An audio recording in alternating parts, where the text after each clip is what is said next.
최근에 그 3.1절 100주년을 맞이해서 TV에서 아주 가슴 뭉클한 그러한 다큐멘터리를 보았습니다. 제목은 마지막 무관 생도들이라는 것이었습니다. 2부로 나누어서 방영이 됐는데 여러분들도 시간이 되면 한번 인터넷에 들어가 찾아서 한번 보시면은 좋을 것 같아요. 많은 것을 느끼게 하는 그런 드라마였습니다. 이제 뭐 스토리를 다 얘기할 수는 없고요. 아주 중요한 것만 얘기를 좀 드리겠습니다. 대한제국이 망하게 되면서 일제는 대한제국의 그 군대를 해산시킵니다. 당시에 그 장교를 양성하는 그 무관학교가 있었는데 지금으로 얘기하면 이제 사관학교 정도 되는 거죠. 군대가 해산되면서 이 무관학교 생도들은 졸지에 갈 데가 없는 거예요. 그렇죠? 그 당시 대한제국의 육군 참령, 지금으로 얘기하면 한 대령이나 별 하나 정도 된다고 합니다. 박승환이라는 사람은 이런 비극적인 상황에서 유서를 남기고 권총으로 자살을 합니다. 그가 마지막 남긴 절명시 중에 일부가 있습니다. 제가 좀 읽어드리겠습니다.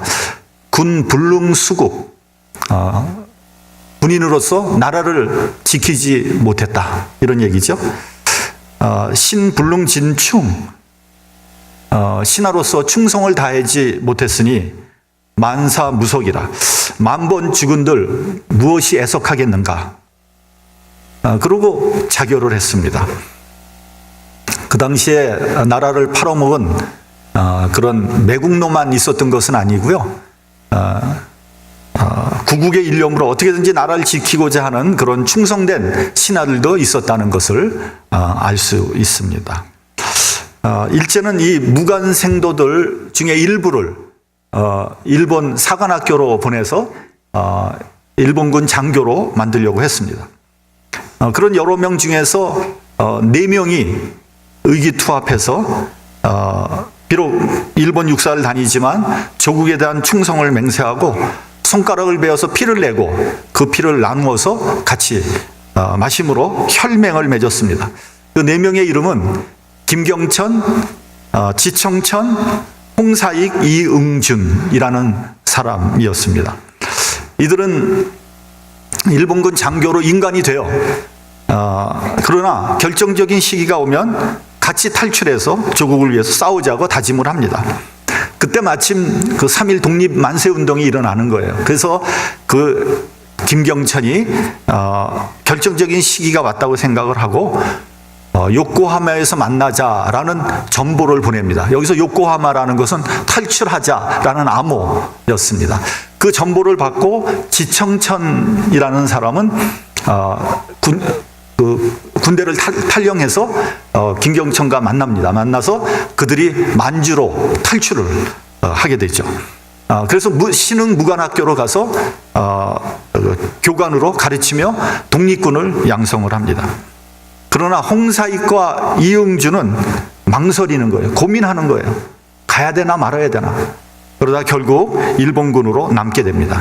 그래서 여기서 이 4사람의 운명이 완전히 갈리게 되는 겁니다. 그 중간은 다 이제 생략하고요. 이 사람들의 최후 마지막이 어떻게 됐는가를 우리가 좀 한번 보면 좋을 것 같습니다. 세월이 흘러서 김경천은 북간도, 지금은 러시아 쪽인데 북간도에서 백마탄 장군으로 명성을 날립니다. 근데 마침 그때 그 스탈린이 정권을 잡고 스탈린의 군대가 이 김경천을 반혁명 분자로 몰아서 시베리아로 유배를 보냅니다. 그리고 김경천 장군은 시베리아에서 죽고 맙니다. 지청천은 광복군 총사령관으로 일본군과 싸우다가 해방이 되니까 개인 자격으로 조국으로 들어오게 됩니다. 이응준은 창씨개명을 하고 일본군 장교로서 이제 일본에 충성을 하죠. 일본군 대좌가 됩니다. 그러니까 대령이죠. 대령이 돼서 충성을 하다가 해방이 되니까 변신해서 대한민국을 위해서 국군을 창설하는 주역이 됩니다. 근데 나중에 이제 친일 인명 사전에 친일파로 분류가 돼서 올라갑니다. 마지막으로 홍사익이라는 사람이 있어요. 이 사람은 일본군으로 승승장구해서 조선인 최초로 일본군 장성이 됩니다. 그래서 별 2개를 달아요. 소장이 돼요. 그래서 필리핀 전투사령관이 되어서 일본군을 지휘합니다. 그러다가 2차 대전이 끝나니까 포로가 됩니다. 포로로 잡혀서 전범 재판에서 B급 전범으로 분류가 되고 사형 선고를 받게 됩니다. 홍사익은 가난한 농부의 아들로 태어나서 어려서부터 수제 소리를 들으면서 자랐다고 합니다. 그는 조선인도 일본에 협력하면 정당한 대우를 받을 수 있다며 그 어목했던 시절에 창씨 개명조차 하지 않았다고 합니다. 그의 사형 선고 소식을 듣고 수많은 조선인들이 구명운동을 벌였는데, 근데 실제로 친일파 아닙니까? 친일파. 일본군 장성. 온리 우리가 한국 사람 중에서는 유일한 일본군 장성. 구명운동을 벌였는데 심지어는 의열단 단장이었던 김원봉마저도 그 구명에 동참했다고 합니다. 그러나 그는 항소를 포기해요. 그러고 사형을 받아들입니다. 그의 마지막 유언은 오늘 우리가 읽은 시편 51편을 읽어달라는 것이었습니다. 나의 죄악을 맑게 씻기시며 나의 죄를 깨끗이 제하소서. 대저 나는 내 죄가를 아오니 내 죄가 항상 내 앞에 있나이다. 마음이 짠하지 않습니까? 시대가 만든 비극적인 인물이죠. 그의 시체는 지금 일본 전범들이 묻혀있는 야스쿠니 신사에 함께 묻혀 있다고 합니다. 그 시대, 그 상황에서 무엇을 선택할 것인가에 따라서 이렇게 인생이 뒤바뀌는 것입니다. 여러분, 인간은요, 원래 어떤 일을 할 때 본능적인 동기가 있습니다. 그것을 1차적인 동기라고 얘기하는데, 예를 들면 뭐 배고프면 먹어야 되고요, 추우면 옷 입어야 되고요, 또 불편하면 좀 편안하고자 하는 그런 욕구가 누구에게나 다 있는 거죠. 그러니까 어찌 보면은 육신적인 욕구고요, 동물적인 욕구죠. 그런데 여러분, 우리들은 이런 1차적인 욕구를 충족시키기 위해서 열심히 뛰고 또 뛰는 거예요. 그러나 여러분, 인간이 동물과 다른 점은 인간은 이러한 본능적인 욕구에만 머물러 있지 않는다는 것입니다. 1차적인 욕구가 충족이 된다고 해서 만족하는 것은 아닙니다. 왜냐하면 인간은 2차적인 동기가 있기 때문입니다. 일종의 심리적인 욕구이며 정신적인 욕구이죠. 여러분, 누구나 다 자아 실현의 욕구가 누구에게나 다 있습니다. 그렇게 함으로써 인생의 보람과 기쁨을 찾고 만족을 느끼려고 하는 거죠. 그런데 여기에서 문제가 발생하는 겁니다. 1차적인 욕구는요, 충족 대상이 분명해요. 배고프면 먹으면 되는 거고요, 추우면 옷 입으면 되는 거예요. 그러면 만족하는 거죠. 일단은 행복해요. 간단합니다. 그러나 2차적인 욕구는 차원이 다른 거예요. 욕구는 있는데 이것을 어떻게 충족해야 될지 잘 모른다는 거죠. 충족의 대상이 불분명합니다. 여러분, 어떻게 해야지 인생의 보람이 있고 인생의 기쁨이 있는 겁니까? 어떻게 해야지 행복한 겁니까? 대상이 불분명하잖아요. 아니, 뭘 해야지 여러분 행복한 겁니까? 어떤 사람은 객관적으로 이렇게 보면은 저 정도면 행복할 것 같은데 정작 본인은 굉장히 힘들어하고 행복해하지 않습니다. 무엇을 해도 기쁨이 없어요. 허우적대고 있는 거죠. 내가 지금 뭐 하고 있나? 내가 이 일을 계속 해야 되나? 회의가 들고 사는 것이 아무런 의미가 없는 거예요. 인생이 허무해지는 거죠. 예를 들면 우리 같은 이민자들 예를 들면 이런 겁니다. 우리가 처음에 미국에 이민 왔을 때는 여기서 생존해야 된다는 강박관념이 있었죠. 어떻게 해서든지 난 여기서 먹고 살아야 된다. 그런 절박함이 우리에게 있었습니다. 그래서 우린 정말 열심히 뛰었어요. 열심히. 1년 365일 힘이 지나도록 열심히 일했습니다. 그래서 조그만 아파트에서 시작해서 아이들과 정신없이 살면서 한 푼 두 푼 모아서 처음으로 집을 장만했을 때의 그 행복감은 이루 말할 수가 없었어요. 마치 세상을 얻은 것 같았어요. 야, 미국에 이민 오기 잘했다. 그런데 문제는요, 돈이 좀 모이고 생활의 여유가 생기면서부터 시작되는 거예요. 이제는 뭔가 남들에게 좀 보이고 싶고요. 인정도 받고 싶고요. 좀 존경도 받고 싶고요. 이런 어떤 인간의 2차적인 욕구가 생기기 시작하는 거죠. 그런데 문제는 그럴 만한 건덕지가 없다는 거죠. 그럴 만한 내용이 없는 거예요. 그러니까 우리가 이민 와가지고 여태까지 돈 버는 데만 정신이 없는 거예요. 그러고 나서 이제 여유가 생기니까 갑자기 내가 뭘 어떻게 해야 되지? 어떻게 해야지 내가 좀 내용 있는 사람이 되지? 어떻게 내가 존경을 받지? 방황하게 되는 거죠. 방황하는 거예요. 근데 이제 그런 사람들의 모습을 몇 가지를 저는 한번 생각해 봤어요. 어떤 분은요, 은퇴하고 난 다음에 매일 골프를 쳐요. 그래서 물어봤어요. 아니, 어떻게 매일 골프를 칩니까? 그러니까 이분이 하는 말이, 돈은 있고 할 일은 없고 건강도 도모할 겸 골프를 친다는 거예요. 여러분, 우리가 은퇴하고 나면은 한 30년은 살잖아요. 30년 동안 골프만 칠 겁니까? 그 인생을 허비하는 거 아니겠어요?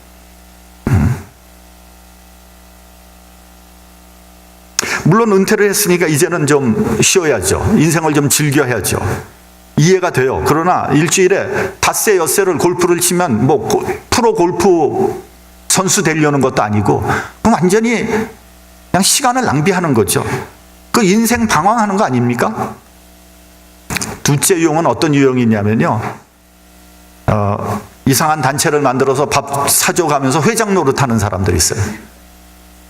그래서 한인사회에 별로 할 일도 없고 뚜렷이 하는 것도 없는 단체가 얼마나 많은지 모릅니다. 그런 사람들 때문에 우리 한인사회가 복잡해지고 맨날 문제가 일어나는 거예요. 먹고 할 일이 없으니까. 셋째는 어떤 사람이 있냐면요, 교회에서 감투를 쓰려고 하는 사람들이 있어요. 내가 인정받을 때는 교회밖에 없다. 교회 감투를 좀 써야 되겠다. 여러분, 교회는 감투 쓰는 곳이 아닙니다. 은혜 받고 헌신하는 사람들이 교회의 리더가 돼야 되는데, 이렇게 감투 쓰려는 사람들 엉터리로 속성으로 헌금 좀 내고 감투 받는 사람들 때문에 교회가 어지러운 거예요. 이렇게 감투를 주는 목사에게도 문제가 있는 거죠. 말하기도 부끄러운 일인데, 어떤 교회에서는 장로가 되려면 일정한 액수를 내야지 장로가 된다는 거예요. 여러분, 이게 거래가 아니고 뭐겠습니까? 그렇게 한다고 보람이 있겠습니까? 기쁨이 있겠습니까? 존경을 받겠습니까? 오히려 손가락질을 받는 거죠. 헛된 짓을 하고 있는 거예요. 하나님의 영광에도 누가 되는 거죠. 오늘 본문 말씀 시편 51편에는 다윗이 세 가지의 기도를 하나님께 드리고 있어요. 첫째는 죄를 고백하고 용서를 비는 기도를 하고 있습니다. 본문 2절을 보면요, 나의 죄악을 맑게 씻기시며 나의 죄를 깨끗이 제하소서. 또 7절을 보면 오슬초로 나를 정결케 하소서. 나를 씻으소서. 내가 눈보다 희리이다. 첫 번째 기도입니다. 마치 그 홍사이 그 양반이 사형장으로 가면서 시편 51편을 읽어달라는 거하고 비슷한 거죠. 죄를 씻고 싶은 거예요. 두 번째는 갱신을 위한 기도입니다. 우리 본문 10절 같이 봉독하겠습니다. 본문 10절. 자, 시작. 하나님이여 내 속에 정한 마음을 창조하시고 내 안에 정직한 영을 새롭게 하소서. 내 속에 정한 마음을 창조해 달라고 되어 있습니다. 여기서 창조라는 단어를 쓰고 있습니다. 내 마음을 고쳐달라는 게 아니에요. 리페어 해달라는 것이 아닙니다. 내 마음을 리모델링 해달라는 것이 아닙니다. 리크리에이션 해달라는 겁니다. 창조해달라는 거예요. 여러분, 창조란 단어는요, 하나님만 쓸 수 있는 단어입니다. 우리가 툭하면 창조란 말 잘 쓰는데, 창조 경제, 창조는요, 인간이 할 수 있는 게 아니에요. 오직 하나님만 할 수 있는. 무에서 유를 만들어내는 게 창조거든요. 인간이 할 수 없는 거예요. 그러니까 전에는 없는 새 마음을 창조해 달라는 간구인 거죠. 셋째는요, 헌신하는 기도입니다. 다윗은 이 세 가지의 기도를 하나님 앞에 드리고 있는 거예요. 여러분, 기도의 내용을 우리가 주목해 봐야 합니다. 첫째는 죄를 사해 달라는 기도, 즉 구원을 위한 기도죠. 나를 구원시켜 달라는 기도입니다. 둘째는 정한 마음, 정직한 영을 달라는 기도입니다. 즉 성화를 위한 기도예요. 내가 하나님께 더욱 가까이 가고자 하는 그런 기도인 것이죠. 셋째는 주의 사역을 하고 찬양하며 섬기겠다는 기도예요. 다시 말하면 헌신하겠다는 기도죠. 그러니까 철저히 이 기도는요, 영적인 기도입니다. 물질을 달라는 기도가 아니고요, 상황과 환경을 바꿔달라는 기도가 아니에요. 육신적이고 정욕적인 기도가 아닙니다. 여러분, 무엇이 사람을 변화시킬까요? 아니, 사람은 변화될 수 있는 걸까요? 우린 이런 기도를 많이 합니다. 하나님, 이번에 사업 새로 시작했는데 사업 좀 잘 되게 해주세요. 사업만 잘 돼서 돈을 많이 벌면 제가 정말 물질로 하나님께 헌신하겠습니다. 그래서 기도한 대로 사업이 잘 돼요. 돈을 많이 벌었어요. 근데 물질로 헌신하는 사람은 제가 거의 보지 못했어요. 여러분, 물질로 헌신하지 않은 사람이 돈 많이 벌었다 해서 물질로 헌신하지 않는다는 거예요. 다시 말하면 물질이 사람을 변하게 하지 않는다는 거예요. 여러분, 부자라고 헌금 많이 내지 않습니다. 그럼 누가 물질로 헌신합니까? 변화된 사람이 헌신하는 거예요. 가난한 사람이 부자가 되었다고 그 사람이 갑자기 사람이 변하지 않아요. 인격이 변하지도 않습니다. 여러분, 중병에서 나았다고 사람이 변화되지 않습니다. 이런 사람이 있었습니다. 젊은 사람인데 중병에 걸렸어요. 생사의 기로에 놓여 있었습니다. 그래서 본인과 그 가족들은 물론이고 온 교회가 다 기도를 열심히 기도해 줬습니다. 이 사람도 하나님께서 자기를 고쳐만 주신다면 자기의 남은 생애를 온전히 하나님께 헌신하겠다고 맹세를 했어요. 수술 들어가기 전에. 그만큼 절박했어요. 왜냐하면 의사가 말하기를 수술 안 하면 100% 죽고, 수술을 해도 죽거나 불구가 될 가능성이 50%가 된다는 거예요. 근데 당장 죽는다 그러니까 수술 안 할 도리가 없잖아요. 그래서 열몇 시간에 걸친 대수술을 하지 않았습니까? 그래서 그냥 수술실 밖에서 초조하게 기다렸어요. 그런데 정말 하나님의 도움으로 다행히 수술이 너무 잘 된 거예요. 그래서 건강을 회복하게 됐어요. 근데 건강이 거의 다 회복되니까 옛날 성격, 옛날 버릇, 옛날 습관이 그대로 다 나오는 거예요. 그러니까 옛날로 그대로 다 돌아간 거예요. 여러분, 병 고침 받았다고 사람 변하지 않습니다. 환경이 바뀐다고 사람 변화되지 않습니다. 영혼이 재창조되어야지 사람이 변화되는 거예요. 물질적이고 세상적인 여건과 영혼의 문제와는 아무런 상관관계가 없습니다. 그래서 다윗은 본문에서요, 환경과 상황을 변화시켜 달라고 기도하지 않았어요. 원수를 멸해 달라고 기도하지 않았습니다. 다만 그의 영혼이 새롭게 되기를 간구한 거예요. 여러분, 그러므로 우리도 이런 기도하면 안 돼요. 나의 환경을 변화시켜주면, 내가 돈을 많이 벌으면, 내 병을 고쳐주시면 내가 정말 변화돼서 하나님 앞에 열심히 헌신하겠다. 아니요, 안 돼요. 그거. 그거 그냥 하나님 앞에 좀 고쳐달라고 뻥을 치는 거예요. 솔직히 안 변합니다, 여러분. 그거 아니 누가복음에 나오잖아요. 10명 문둥병자 다 고쳐주셨잖아요, 예수님이. 사마리아인 빼고는 아무도 돌아와서 감사하지 않았어요.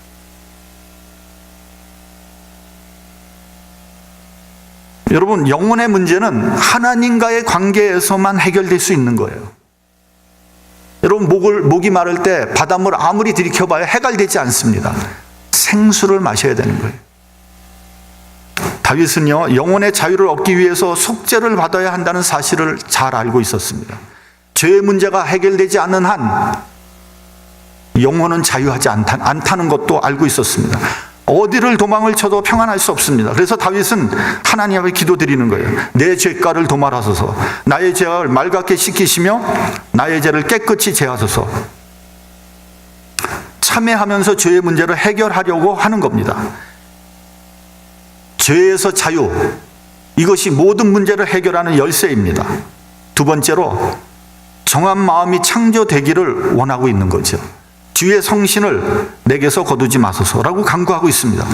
여러분, 동양적인 관념에서 비우는 것을 가장 중요하게 생각하는 거예요. 이 동양적인 철학은요, 비움의 철학입니다.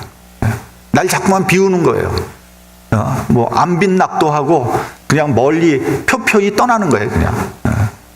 이 세상하고는 관계없이 그냥. 그래서 산속으로 들어가는 거예요. 비우는 겁니다, 자기를. 불교의 공사상과도 일맥상통하는 거예요. 우리 기독교에도 비우는 것은 굉장히 중요합니다. 욕심을 비워야 되고요. 정욕을 비워야 되고요. 시기와 질투를 비워야 되고요. 죄에서 떠나야 됩니다.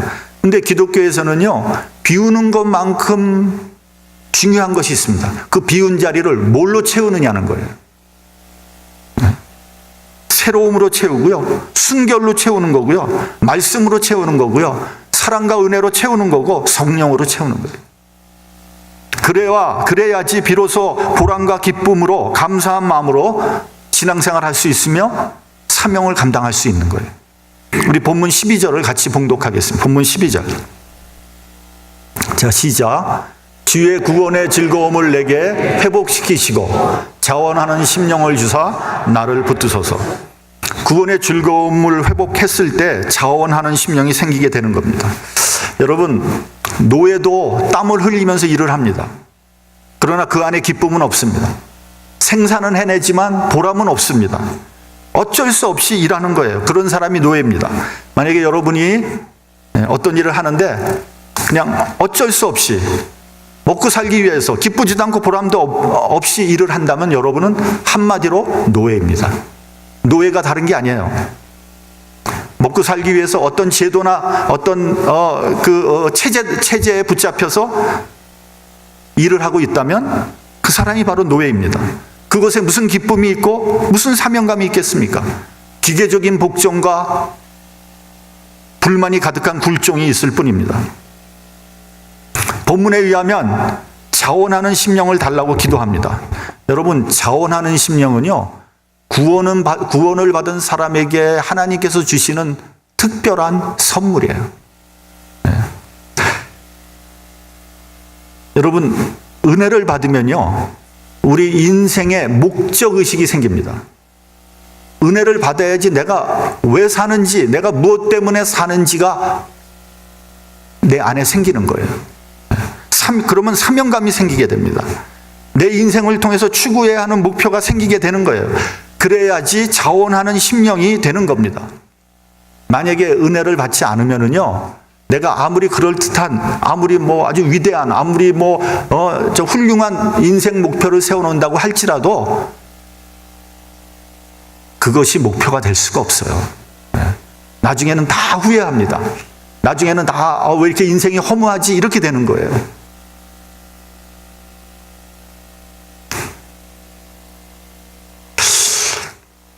사도 바울은 빌립보서 3장 13절 14절에서 이렇게 말씀하고 있습니다.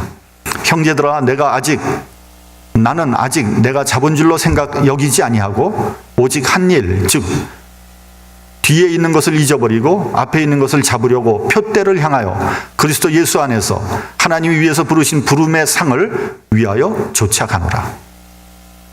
목적이 확실하고 목표가 분명하지 않습니까? 그래야 자원하는 심령이 생기는 것이고요, 삶의 기쁨과 보람을 얻게 되는 겁니다. 제가 설교를 시작할 때 인간에게는 1차적인 동기가 있고 2차적인 동기가 있다고 했습니다. 1차적인 동기는 동물적이고 본능적인 욕구에서 온다고 했고요, 이 욕구에 맞추어서 사는 사람은 바로 노예인 것입니다.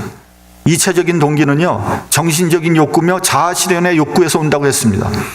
2차적인 동기가 충족될 때 비로소 삶의 가치를 느끼고요, 보람과 기쁨을 느끼게 되는 겁니다. 그래서 은혜를 받으면 땀을 흘리며 일을 해도 기쁘고 감사하며 보람이 있는 거예요. 열심히 사명을 감당하면 할수록 더 기쁘게 되는 겁니다.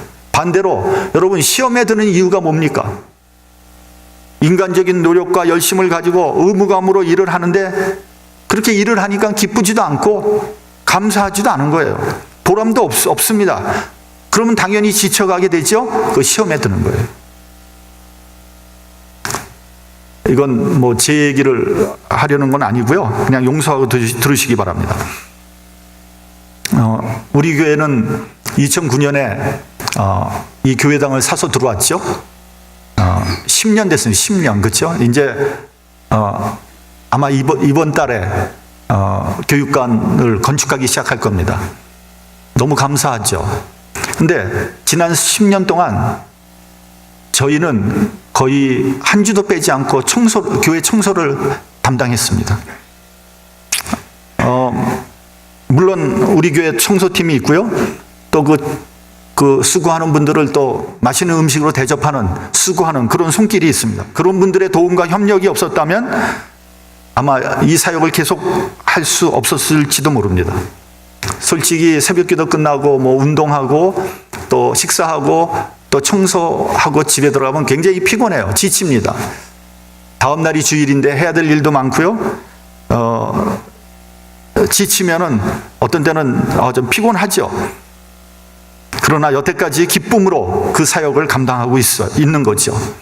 특별히 주일날 아침에 모든 성도들이 깨끗한 환경에서 함께 예배 드리는 것을 생각하면 너무 감사한 거예요.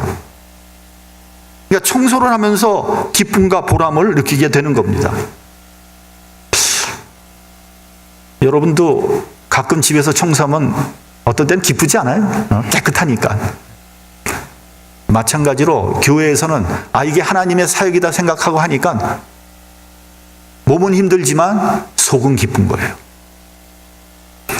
이와 아주 비슷한 아주 좋은 예화가 있습니다. 17세기에 런던의 대화재가 일어난 후에 세인폴 대성당이 그 화재로 소실이 됐어요. 그것을 다시 재건축하는 그런 이제 사역을 했는데, 그때 세계적인 유명한 설계자 크리스토퍼 렌 경이 공사의 총 감독을 맡았습니다.